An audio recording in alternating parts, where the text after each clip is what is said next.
What's up, YouTube? Capital G here, giving you guys a little tidbit of information for those of you who may not have heard about this. So, Konami and Jerome Michael made a post on their official blog, and it basically does a couple of things. For one, it wishes all the duelists a happy new year, which is a very nice sentiment. But for two, the more important thing is Konami has actually promised as a holiday gift to reveal the monster effect of one of the most powerful monsters that they're going to release in the entire 2017 year. And it doesn't actually say what the card effect is. It's a little bit of a troll, but there is a good reason. It says very clean and tidy, isn't it? Much like 2017 itself. This monster is a blank slate for you to create an infinite amount of new decks and strategies with, or just add previously impossible moves to the repertoire of decks you already know and love. So it's kind of saying that this is going to be a monster that can just be used in any circumstance and can just kind of work with anything. It's going to be a monster that takes old decks and makes them better. It's going to be a monster where you can make new decks around it. I honestly think that it is not really that big of, like, I like to speculate on this channel. Don't get me wrong. I speculate like a motherfucker when it comes to Yu-Gi-Oh, but this is pretty obvious. And I think Simo had it 100% correct. I think that this is Momarat, and I don't even think that it's really that big of a guessing game. Like, I don't think it's going to be that big of a shock when it's revealed that this is Momarat. I know Glasgow said that it could be something to do with the new summoning mechanic. No, it can't. They're not going to reveal cards from Code of the Duelist when Raging Tempest hasn't come out yet. Like, that doesn't make any sense. If you look at just like the timeline, Raging Tempest comes out in the very next month. Those are the cards that they're going to promote now.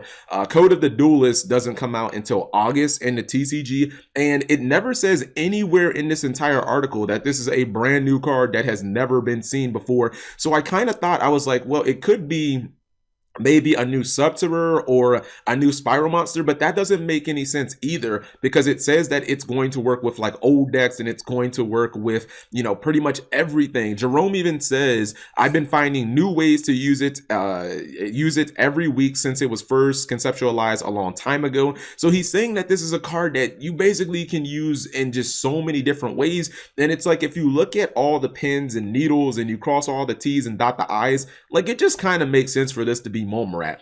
What is the new set? What is the next set that's going to be coming out next month? The set that they're basically going to start promoting over the next couple of weeks, that's Raging Tempest. That's where Momarat comes in. That's when Momarat is going to be released. If you look at the entire calendar year, couldn't we just go out on a limb and say Momarat is probably going to be like one of the top 2 or 3 cards of the entire year already? I mean, if you look at the OCG impact and how Zodiac Beasts are like 90% of the meta, yeah, Momarat is basically the best card in the entire archetype. So it makes sense there.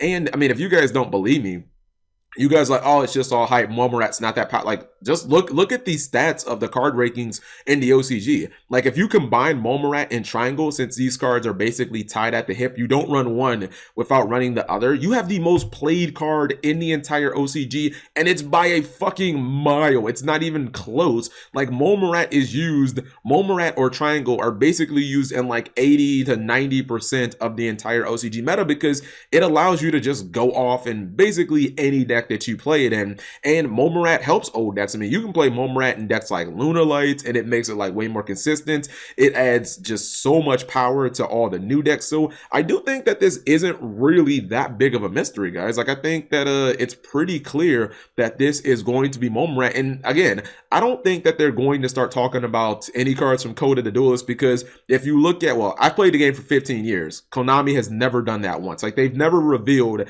the new mechanic in the TCG before. Like, that doesn't happen. They're not going to start talking about cards from Code of the Duelist when we still don't even know what the hell the new TCG archetype is going to be in like Maximum Crisis. You know what I mean? So I don't think that it has any chance of being any of those cards.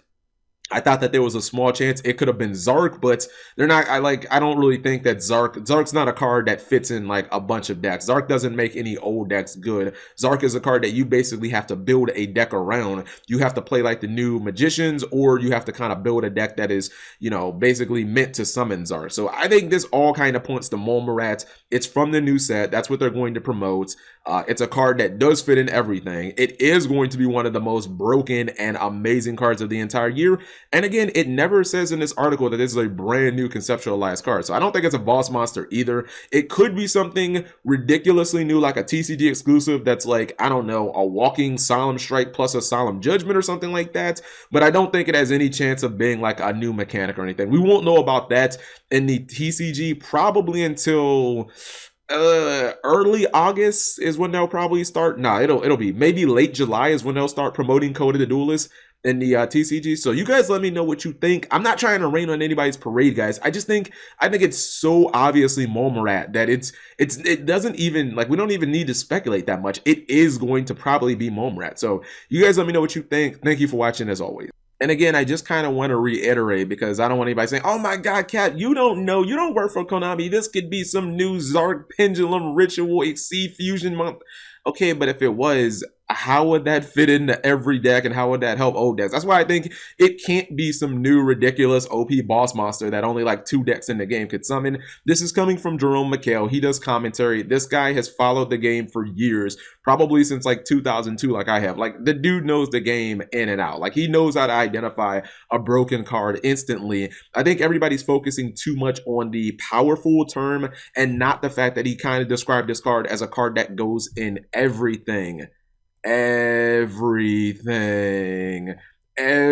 look at the OCG: Zodiac Beast, Zodiac Beast, Zodiac Beast, Zodiac Beast, Zodiac Beast, Zodiac Beast, Zodiac Beast, Zodiac Beast, Zodiac Beast, Zodiac Beast, Zodiac Beast, Zodiacs with Lightsworn, Zodiacs with Eidolon, Zodiacs with Infernoids, pure Zodiac Beast, Zodiac Beast with Volcanics. Like, Zodiac Beast go with Zodiac Beast Kaiju. Like, it's Momorat, guys. This is not going to be some new ridiculous.